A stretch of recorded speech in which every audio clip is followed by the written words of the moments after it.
Now, this car shouldn't have any damage to it because it's never been recorded as damage. There's no reason why there should be any repair on it. Where this VIN number is looks legit as anything. Here, I see a bit of sanding marks, and look at the paint.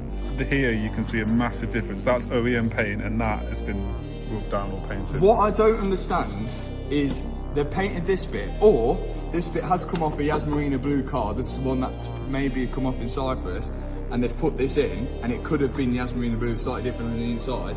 But to get this VIN number etch in here, which also has loads of overspray on this part of the car as well,